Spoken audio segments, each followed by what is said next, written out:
Good evening, welcome to Drive. I'm Johnny Vaughan, joined by Mickey Quinn.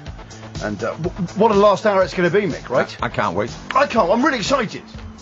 I don't know what we're going to do yet. And that's why I find it exciting, just having an hour radio, microphone there, got Mick to my right, and just thinking, what are we going to do now?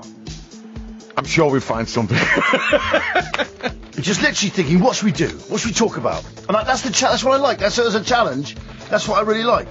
Okay, 25 years ago, this happened. It's an unenviable task for Christopher Waddle. Pearce can't look. Here goes Waddle.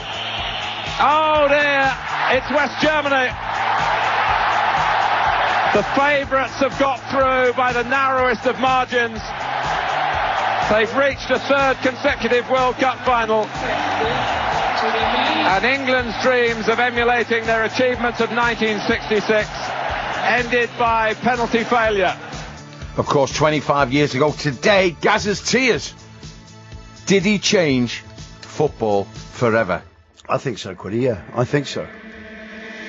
He, can you remember where you were? I can't know, but I remember I'm watching the game, obviously, and I'm breaking down. I started crying myself. Do you know, I started crying myself. It was an evening game, wasn't it? It was semi-final. Yeah. Do you know what the tragedy is? I've got to tell you. I had to...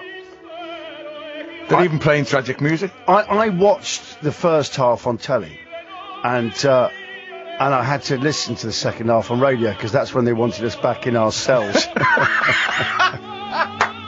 Lights out! And it's quite the most extraordinary thing, being in a wing of a prison, and everyone's just got the same thing on the radio, and it's just going mad, and the emotions just echoing down a corridor, and it still makes me quite I get quite emotional. I get sort of quite emotional because I certainly want to go back there to relive that night. I'd rather watch it on telly. So, why didn't you tell us that before? It's 25 years ago. I just thought it'd be quite interesting. Johnny was doing brilliant. Yeah, 25 years ago, was it? And a lump. But that World Cup, I remember it was because one of the games they let us because I think they'd worked out that the officers worked out they weren't going to make it home either in time to watch the second half, so we're all allowed to stay out and watch it. And then suddenly I think the governor said, "What, are you kidding? You can't just go against Home Office rules. There's no rule that says except during World Cup games, in which case prisoners can stay out as long as they like, because of course they can't."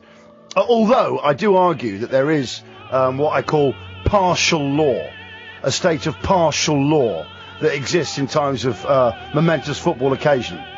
For instance, if you win the FA Cup, it means you are allowed to drive around sitting on the roof of a van with mates, just going around the M25. It's okay. Pretend you got an FA Cup. It means you on can board. just walk in the streets and you can just do what you like. Traffic laws do go out.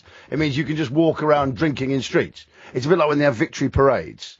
It's permissible to climb up a lamppost, two of you, to look at the parade go past. But if you're still there 2 hours after the parade has gone past, you're now a social problem. Same with sitting on top of a telephone box. You can do that for a parade. Three of you can sit quite happily on a top of a telephone box and get hammered. But do it at 11 o'clock in the morning on a weekday, now we've got a problem. So I sort of believe in partial law, but I'm sure there wasn't going to be the partial law to let us...